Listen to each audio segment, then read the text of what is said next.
Hello viewers, this is Clint from newcelica.org. Today I'm going to show you how to seafoam your Celica. Okay, first thing you need to do is purchase Seafoam, and I got this at AutoZone. It ran around $10.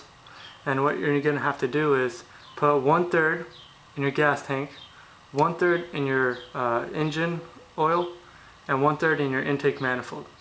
I calculated it, and it's going to be around 5.3 fluid ounces between the three. And the next thing you will need is, which I find helpful, is a water bottle. This is a 8 fluid ounces, and I marked it right there for 5.3 fluid ounces. And next thing you will need is a vacuum hose. And this is to connect to the pin on your intake manifold. And an optional thing to make it easier is a quarter.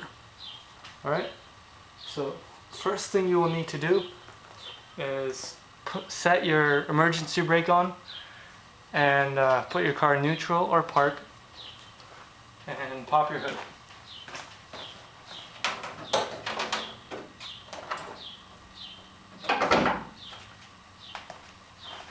Alright, let me move you guys a little closer so you can get a better look. As you guys can see, I have a short ram intake. And if you have a short ram intake or a cold air intake, you will not have that stock air box that sits over here. So if you have one of these, it will make it a lot easier, because you have more access to this vacuum line right here. So what you're going to have to do now is take this off. If you haven't taken it off in a long time, it might be a little hard to do. I recommend twisting it and then pulling it so you don't tear it. Okay, once you have that taken off, I had this vacuum line. I took this one off the stock air box, and many of you might still have it. So if you have it, use it.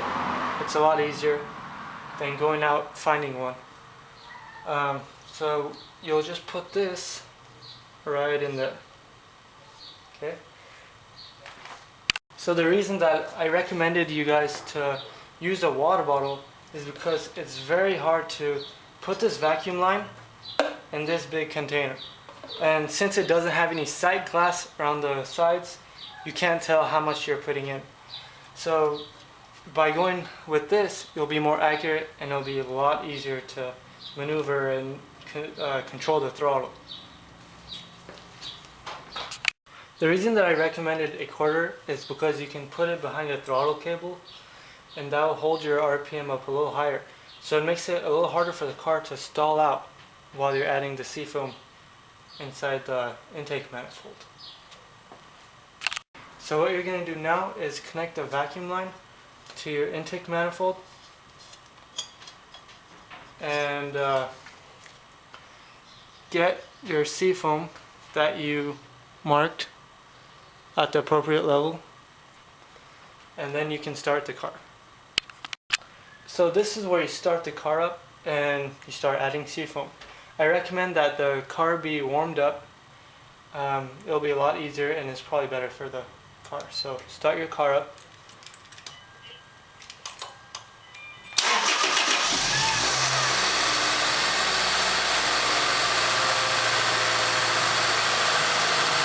Now you can start adding the seafoam.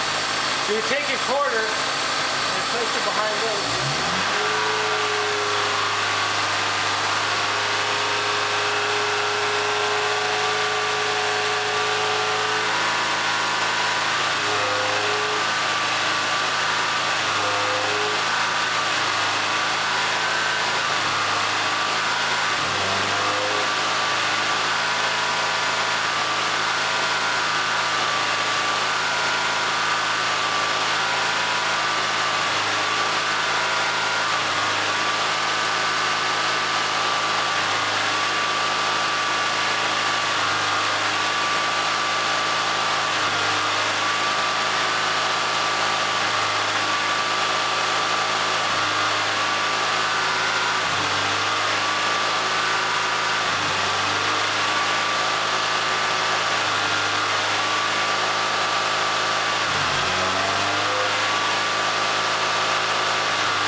Now you can turn off your car for 5 to 10 minutes and just let the car sit, and then we'll do the next step. Okay, so now what we have to do next is put 1/3 of what's inside the Seafoam bottle inside our engine oil. So remove your engine oil cap and pour it down.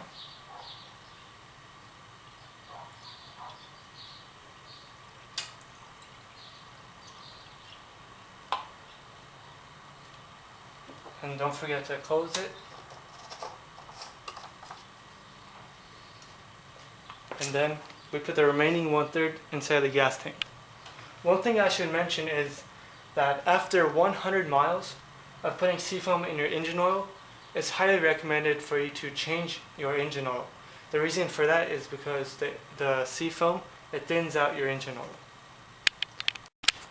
So now we are completely done with the engine area, and we can now lower our hood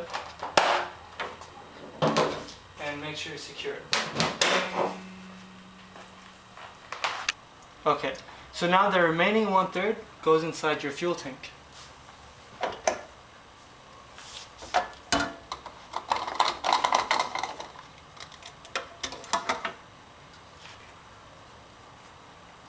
So this is the last one.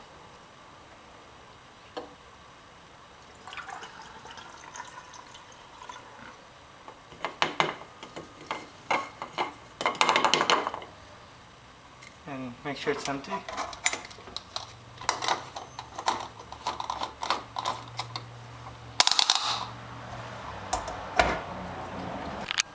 We're finally at the last step, a personal favorite of mine. And what we're gonna do is watch for white smoke coming out of your exhaust. The white smoke is, all the stuff inside the engine being cleaned out and burned away. So if you don't get a lot of smoke, don't feel too bad. Your engine is in good shape. And if you got a lot of smoke, then it's a good thing that you did Seafoam your car, because now it's a lot cleaner. So start your car up and rev for fun.